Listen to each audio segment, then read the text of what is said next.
நாம் எல்லாருமே ஒவ்வொரு நாளுமே வாழ்க்கையில் முன்னேறணும் அப்படிங்கிற ஒரு இலக்கை நோக்கி தான் வேகமாக ஓடிக்கிட்டே இருக்கோம். ஆனால் நம்மளில் சில பேருக்கு நடக்குது, பல பேருக்கு அந்த முன்னேற்றம் அப்படிங்கிறது ரொம்ப ஸ்லோவாக தான் இருக்குது. அது வந்து தெரிஞ்சோ தெரியாமலோ நாம் பண்ணுற சில மிஸ்டேக்ஸ்னால நம்மளோட முன்னேற்றம் வந்து ரொம்பவுமே ஸ்லோவாக இருக்குது, அல்லது இல்லாமலே இருக்குது, இல்லைன்னா தடைப்பட்டு போகுது, இப்படி வச்சுக்கலாம். இந்த வீடியோவில் வாழ்க்கையில் முன்னேறதுக்கு உள்ள ஒரு 8 ஸ்டெப் நான் உங்களுக்கு சொல்ல போகிறேன். 8 ஸ்டெப்பு அல்லது 8 ஐடியா எப்படி வேணாலும் வச்சுக்கலாம். இதில் ஒரு ஸ்டெப் அல்லது ஒரு ஐடியா உங்களுக்கு யூஸ்ஃபுல்லாக இருந்தாலும் மறக்காமல் வீடியோவுக்கு ஒரு லைக் கொடுங்க. இப்போ வாங்க ஃபஸ்ட்டு என்ன ஸ்டெப்புன்னு சொல்லி பார்த்துடலாம். ஃபஸ்ட்டு ஐடியா, நாம் வந்து என்ன பண்ணாலும் அதை வந்து அடுத்தவங்களுக்கு நம்ம அதை விளக்கமாக சொல்லிக்கிட்டே இருப்போம். விளக்கமாக சொல்லணும் அப்படிங்கிறது நம்ம ஆசைப்படுவோம். அது மாதிரி தப்பாக நம்ம பண்ணவே கூடாது. நான் இதை ஒரு சின்ன ஸ்டோரி மூலமாக உங்களுக்கு சொல்லித்தரேன். அதாவது ஒரு பஸ்ஸில் ஒரு ஒரு பிஸ்னஸ் மேனும் அவரோட அசிஸ்டண்ட்டும் ட்ராவல் பண்ணிகிட்டு இருந்தாங்க. அப்போது அங்கே நல்ல கூட்டமாக இருந்து இவர் வந்து நான் பிஸ்னஸ் மேன் அப்படி எந்த கெத்தையுமே அவர் காமிக்கலை. அவரும் சாதாரண மனுஷர் போலேயே ட்ராவல் பண்ணிகிட்டு இருந்தார். அப்போ அங்கே இருக்கிறவங்க நிறைய பேர் ஒரு பிஸ்னஸ் பற்றி பேசிகிட்டு இருக்கிறாங்க.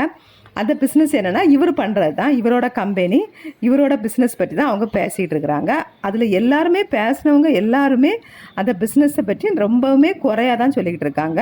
அது நல்லா இல்லை, நடத்துகிறது நல்லா இல்லை, அந்த ப்ராடக்ட் நல்லா இல்லை, அது மாதிரி தான் பேசிகிட்டு இருக்காங்க. ஆனால் அவர் வந்து ரொம்பவுமே நல்ல ஒரு குறிப்பிட்ட இடத்துல முன்னணி அப்படின்னு கூட சொல்லலாம், ஃபஸ்ட் இடத்துல இருக்கிற ஒரு கம்பெனி தான்.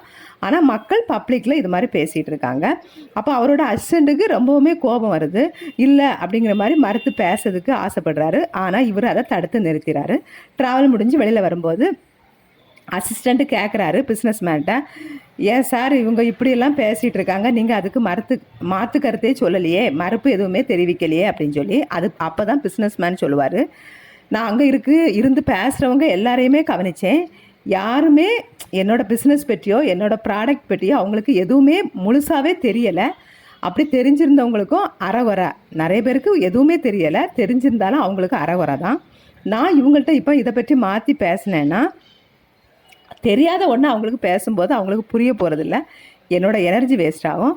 அவங்களும் பதில் பேசும்போது எனக்கு ஒரு கட்டத்தில் அவங்க சொல்கிறது தான் கரெக்டோ அப்படிங்கிற ஒரு கன்ஃபியூஷன் எனக்கு வர வாய்ப்பு இருக்குது. இப்போது நான் என்னோடய எனர்ஜியை வேஸ்ட் பண்ணி நான் பண்ணுறது தப்போ அப்படிங்கிற ஒரு எண்ணம் எனக்கே வந்து எனக்கு ஒரு நெகட்டிவ் தாட்டு வர வாய்ப்பு இருக்குது. இப்போ நான் அமைதியாக இருந்துட்டேன்னா எதுவுமே வர வாய்ப்பு இல்லை அப்படின்னு சொல்கிறாரு. அப்போ தான் அந்த அசிஸ்டண்ட் பார்க்குறாரு, இவர் வந்து இவ்வளவு சக்ஸஸாக இருக்கிறதுக்கு இதுதான் ஒரு காரணம் அப்படின்னு நினைக்கிறாரு, புரிஞ்சுக்கிறாரு. இப்போ உங்களுக்கே புரிஞ்சிருக்கோம், நாம் பண்ணுறதுக்கு எல்லாத்துக்குமே மற்றவங்களுக்கு எக்ஸ்பிளைன் பண்ணி சொல்லணும்னு நீங்கள் ஆசைப்படவே படாதீங்க, அவங்க எப்படியுமே புரிஞ்சிக்க போகிறதில்ல. சரி, 2வது பாயிண்ட் பார்க்கலாம். கண்ணால் காண்பதும் பொய், காதால் கேட்பதும் பொய், தீர விசாரிப்பதே மெய் அப்படிங்கிறது தான் 2வது ஸ்டெப்பு. அதை தான் நம்ம ஃபாலோ பண்ண போகிறோம். இப்போது 2 பசங்க இருந்தாங்க, நல்ல ஒரு காலேஜில் படிச்சுக்கிட்டு இருந்தாங்க. 2 பேருமே நல்லா படிச்சுட்டு கேம்பஸ் இன்டர்வியூவில் செலக்ட் ஆகி 2 பேருமே நல்ல ஒரு சம்பளத்தில் வேலை பார்த்துக்கிட்டு இருக்காங்க. இப்போ இவங்க 2 பேருக்கும் ஒரு ஐடியா வருது, நம்ம இதை விட இந்த வேலையை ரிசைன் பண்ணிவிட்டு இதை விட ஒரு நல்ல சம்பளம் தரக்கூடிய ஒரு கம்பெனியில் போய் சேர்ந்துக்கலாம் அப்படின்னு ஆசைப்படுறாங்க.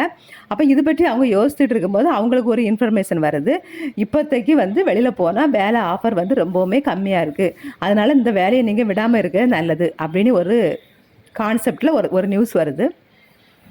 இதை ஃபஸ்ட்டு இருக்கிற பையன் அப்படியே நம்பி அதையே ஃபாலோ பண்ணி அவனோட வேலையை ரிசைன் பண்ணிக்கல. 2வது பையன் என்ன பண்ணுறான்னா, நிறைய டேட்டா, நிறைய நியூஸு, நிறைய அனாலிசிஸ் எல்லாம் பார்த்து இது வந்து 50% தான் உண்மை, 50% நமக்கு டேலண்ட் இருந்தால் வேலை கிடைக்க வாய்ப்பு இருக்குது, ஸோ நம்ம இந்த வேலையை ரிசைன் பண்ணிவிட்டு நம்ம டேலண்ட்டை யூஸ் பண்ணி நம்ம புதுசாக வேலையில் சேர்ந்துக்கலாம் அப்படின்னு சொல்லி ஒரு நம்பிக்கையோட அவன் எல்லாமே நியூஸ் எல்லாமே கலெக்ட் பண்ணி அவன் அந்த வேலையை ரிசைன் பண்ணிவிட்டு ஒரு நல்ல சம்பளம் தரக்கூடிய ஒரு ஜாபில் போய் சேர்ந்துக்கிறான். அவன் அதில் சக்ஸஸும் ஆகுறான். நம்ம இதுலேருந்து நம்மளும் அதே மாதிரி தான் நிறைய பேர்த்திட்ட ஐடியா கேட்டுக்கிட்டு அவங்க அப்படி சொன்னாங்க, இவங்க இப்படி சொன்னாங்க அப்படின்னு சொல்லிட்டு நம்ம வந்து பண்ணணும்னு நினைக்கிறத பண்ணாத நம்ம அப்படியே உட்காந்துருவோம். அதனால நமக்கு வரக்கூடிய நியூஸு கரெக்டு தானா அப்படிங்கிறதுல நம்ம கண்டிப்பாக ஆராய்ஞ்சு பார்த்தே ஆகணும். இதுவுமே நம்ம வாழ்க்கையை அடுத்த லெவலுக்கு கொண்டு போகக்கூடிய ஒரு நல்ல ஐடியா. இப்போது நம்ம 3வது ஐடியா என்னென்னா, எல்லா யோசனையும் ஒரே நேரத்தில் நம்ம செயல்படுத்தணும் அப்படிங்கி ஆசைப்படக்கூடாது. இப்போ நமக்கு நிறைய ஐடியா வரும் பிஸ்னஸ் பற்றி யோசிக்கும்போது, இல்லைனா பண விஷயமா யோசிக்கும்போது, எப்போவுமே நிறைய யோசனை வரும். அதை எல்லாத்தையுமே ஒரே டைமில் ஃபாலோ பண்ணணும், எல்லாத்தையும் ஒரே டைமில் செஞ்சு முடிச்சிடணும் அப்படின்னு நினைப்பீங்க. அது பண்ணவே பண்ணக்கூடாது. வேணால் நமக்கு எப்போவுமே ஒவ்வொரு நிமிஷமும், ஒவ்வொரு செகண்டும், ஒவ்வொரு மணி நேரத்துக்கும், ஒவ்வொரு நாளைக்குமே நிறைய யோசனைகள் வந்துகிட்டே தான் இருக்கும். உடனே எல்லாத்தையுமே ஃபாலோ பண்ணி அதையே போட்டு கன்ஃபியூஸ் பண்ணிகிட்டு இருக்கக்கூடாது. உங்களுக்கு வரக்கூடிய யோசனை எல்லாத்தையுமே ஒரு பேப்பரில் எழுதுங்க. ஒரு நாள் 10 ஐடியா வருதா, 20 ஐடியா வருதா, எல்லாத்தையும் பேப்பரில் எழுதிட்டு அதில் உங்களுக்கு எது பெட்டர், உங்களுக்கு அதை ஃபாலோ பண்ணுறதுக்கு, அதை செயல்படுத்தினா எது ஈஸியாக இருக்கும், உங்களுக்கு எதில் வெற்றி கிடைக்கும் அப்படின்னு நல்லா யோசித்து நீங்கள் எல்லா யோசனைகளையும் கூட நீங்கள் ஃபாலோ பண்ணிக்கலாம், எல்லா யோசனைகளையும் செயல்படுத்தலாம். ஆனால் அதில் எது ஈஸியாக இருக்கும், எது நல்லது அப்படின்னு சொல்லி ஒன்று ஒன்றா நீங்கள் செயல்படுத்திட்டு வரும்போது உங்களுக்கு உண்மையிலேயே உங்களோட வளர்ச்சியின் வேகம்ங்கிறது 10 மடங்கு இருக்கும். 4வது ஐடியா என்னென்னா, உங்களை போல சிந்திக்கும் ஃப்ரெண்டை நீங்கள் சுற்றி வச்சுக்கணும். அதாவது உங்களை போல சிந்திக்கும் நபர்களை உங்கள் கூட சேர்த்துக்கொள்ளணும். இப்போ ஒரு கூட நிறைய தக்காளி பழம் இருந்துச்சுன்னு வைங்க, அதில் எல்லாமே இந்த காய் தக்காளியாக தான் இருந்துச்சு, தக்காளி காயாக இருந்துச்சு. அப்போ ஒருத்தங்க என்ன பண்ணாங்கன்னா, ஒரு பழுத்த தக்காளியை எடுத்து நடுவில் வச்சாங்க. காலையில் பார்த்தா சுற்றி இருந்த எல்லா தக்காளியுமே பழுத்திருந்துச்சு. அந்த பழுத்த தக்காளி கூட எதெல்லாம் டச் பண்ணியிருந்தோ அதெல்லாமே பழுத்திடுச்சு. இதே 2 நாள் விடும்போது கூடையில் இருந்த எல்லா பழமுமே பழுத்திருச்சு. இதே இதுக்கு இன்னொன்று சொல்லலாம். ஒரு இதில் நிறைய ஆரஞ்சு பழம் இருந்துச்சு. அதில் ஒருத்தங்க 2 அழுகிய ஆரஞ்சு பழத்தை கொண்டு வைக்கும்போது அடுத்த நாள் காலையில் பார்க்கும்போது எல்லா ஆரஞ்சு பழமுமே அழுகிருந்து. இதுதான் நாம் யார் கூட சேர்றோமோ அது மாதிரி தான் நாமளும் தாட்டு, நம்மளோட சிந்தனை எல்லாமே வரும். நம்ம என்ன நினைக்கிறோம், நம்ம வேலை போகிறதுக்கு யாரோட சிந்தனை கரெக்டாக இருக்குது, எந்த பர்சன் கரெக்டாக இருப்பாங்கன்னு நீங்கள் திங்க் பண்ணி அவங்கள உங்கள் கூடவே வச்சுக்கோங்க. உங்களோட வாழ்க்கையினோட வளர்ச்சி 10 மடங்கு இருக்கும்.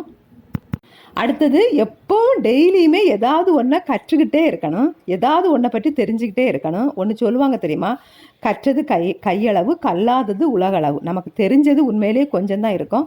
நமக்கு எல்லாமே தெரிஞ்சிட்டு அப்படின்னு சொல்லிட்டு நம்ம இருக்கவே கூடாது, அதை ஸ்டாப் பண்ணவே கூடாது. நம்ம கற்றுக்கதை ஸ்டாப் பண்ணாமல் இருக்கணும். டெய்லியுமே நம்மளை நாமளே அப்டேட் பண்ணிகிட்டே இருக்கணும். இதுவும் நம்மளோட வாழ்க்கையோட வளர்ச்சிக்கு ரொம்பவுமே ஹெல்ப் பண்ணும். அடுத்து, ஒவ்வொரு நாளுமே இந்த டைமில் இதை தான் பண்ணணும் அப்படின்னு நீங்கள் டைம் டேபிள் போட்டு இருந்துக்கோங்க.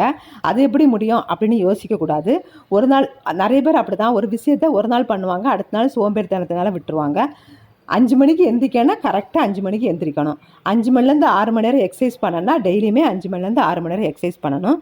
அப்படின்னு உங்களுக்கு ஒரு ரொட்டீன் லைஃப்பை நீங்களே ஒரு நல்ல ஆக்டிவேட் போட்டு, நல்ல செயல்களெல்லாம் போட்டு, ஒரு டைம் டேபிள் போட்டு நீங்கள் அதையே ஃபாலோ பண்ணணும். இது உங்களோட வாழ்க்கையோட வளர்ச்சியின் வேகத்தை பன்மடங்காக கூட்டும்.